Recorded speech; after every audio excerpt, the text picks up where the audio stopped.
Hello everyone! Welcome back to my YouTube channel, and for today's vlog ay panibagong tutorial na naman ang aking isi-share at syempre na meron kayong matututunan. So today guys ay aking isi-share kung bakit nga ba hindi tayo makakomment sa mga video na napapanood natin sa ating YouTube channel. So guys, meron po tayong dalawang reason kung bakit hindi tayo makakomment sa mga video na napapanood natin sa ating YouTube. So first, baka yung comment section ay dinisable ng content creator sa kanyang video.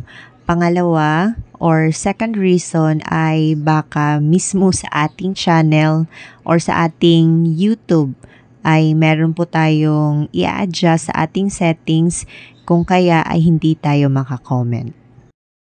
So guys, samahan nyo na ako sa ating video at atin nang simulan ang ating tutorial kung paano natin maibabalik or paano tayo makaka-comment ulit sa comment section ng mga videos na napapanood natin sa ating YouTube.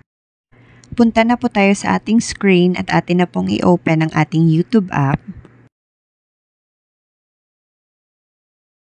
So guys, nakalimutan kong sabihin kanina na meron pa palang isang rason kung bakit hindi tayo makakomment. So guys, kapag ang video ay isang made for kids ay hindi po tayo makaka-comment, automatic po itong tino-turn off. So not all naman pero usually ganun po yun. Basta made for kids yung video, automatic po tino-turn off yung comment section. So guys, ito naman ang example ng video kung saan hindi tayo makakomment kapag dinisable ng content creator yung comment section. So parang magkatulad lang sila nung videos na made for kids. Let us pong itry i-search yung isang YouTube channel ko kung saan hindi ko po tinurn off yung comment section. So i-type lang po natin at i-search. Pili po tayo dito ng isang video at ating i-click. So guys, makikita nyo sa video na ito na hindi po tayo pwedeng makakomment kasi ito ay isang halimbawa ng made for kids. So let us try na humanap pa ng isang video.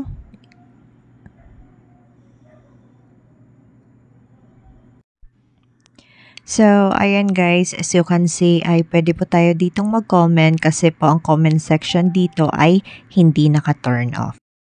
So guys, tingnan naman natin yung video na kung saan ay hindi po tayo maka-comment kasi may nakalagay sa comment section na restricted mode has hidden comments for this video.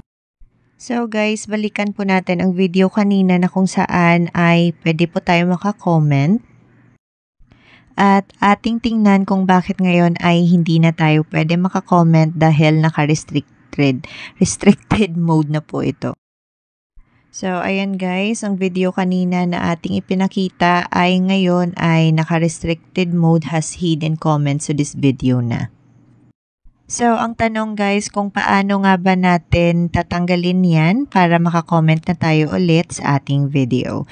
So, back lang po tayo sa home ng ating YouTube. Then, atin pong itong i-click. Then, click the settings. And after that, ay atin lang pong scroll up at hanapin natin ang restricted mode. So guys, as you can see sa ating restricted mode ay naka-enable po siya. So, ang kailangan lang po natin gawin ay i-disable po natin ito para po makakomment na tayo sa mga videos sa ating YouTube. I-click lang po natin para po ma-disable. So, ayan na guys, okay na po siya at pwede na po tayong ulit makapag-comment sa mga videos na nakikita natin sa ating YouTube. So, again, tingnan po natin yung video na pinanood natin kanina.